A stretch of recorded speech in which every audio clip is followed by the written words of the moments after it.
If you've been awake over the last couple of years, you'll be starting to understand more and more information coming about the dangers of carbohydrate, the dangers of glucose, and the dangers of high insulin on your health. And if you've done that, you've probably heard about this thing called the glycemic index.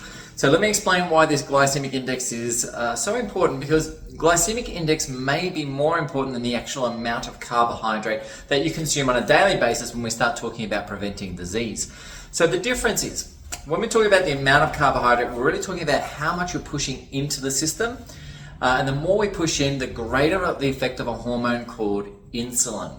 And insulin is really the danger. Insulin creates a lot of problems, inflammation, brain-related changes, a whole lot of things, especially when you keep having high insulin levels over and over and over again. The cells start losing their sensitivity.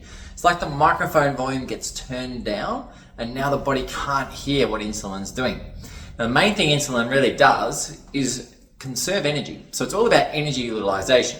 So it takes the sugar or the carbohydrate or whatever it is that you've consumed and decides whether or not you need it right now for energy or whether it should be used for storage for later on. And this is one of the big things it does. But either way, the body treats glucose as a poison. It needs to get it out of the bloodstream as quickly as we can. So let me explain how this works when it comes to glycemic index. So when you consume carbohydrate, the food goes from your mouth into your digestive system, and then from your digestive system, eventually into your bloodstream. Now, there's a speed of which this occurs. So some things are very quick to digest, some things are very slow to digest.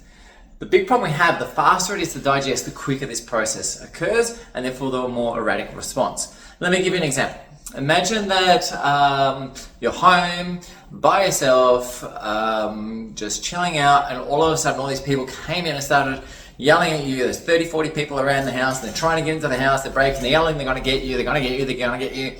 At that moment in time, you do whatever it takes to survive, right? You just survive, no matter what it is, whether you grab something, whether you run, whatever it is. There's no thought, it's just purely survival. But if somebody was to ring you and say, hey, we're coming around in 3 hours' time, now you have the ability to have the police there, you have the ability to get out of the house, you have defensive ready, you have an escape route, you have time to organize things. And this is how insulin reacts and the body reacts when it comes to carbohydrate. So if we have a very, very fast digesting carbohydrate that goes from here to here in, let's say, 10 minutes, the body doesn't really have enough time to generate an adequate response. So it becomes erratic, it just panics, it just produces whatever it needs. But if this same carbohydrate now, a different carbohydrate gets consumed, and this now takes 4 hours to get to the bloodstream, now we've got more than enough time to generate an adequate and appropriate response. So this is the issue that we have, is identifying which foods do this and which foods don't. So when we come on to this end of the spectrum and we get into the hours type thing and the very slow digestive things, these are the things like broccoli and cauliflower, mushrooms, they're very slow digesting. When we come on to this side and we have a look at these rapid, fast digesting foods, here we're talking about things such as lollies and ice creams and chocolates, but even things that you may not traditionally expect to be there.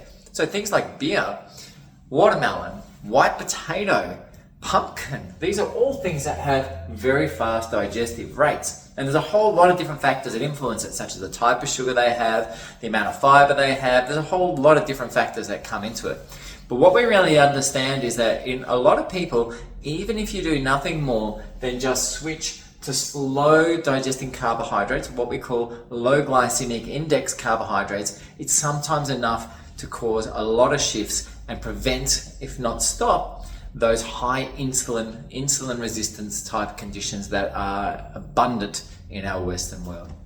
Anyway guys, that's a nice little introduction as to what the glycemic index is, and the number system that is used to determine whether something is slow or fast, with the higher the number being the faster that digestive process occurs. If you do have any questions, please post them up down below, or otherwise feel free to send me a message. Me and my team are always here to help. Anyway, I'm Trevor from Spinewise, and we'll see you in the next video. Bye for now.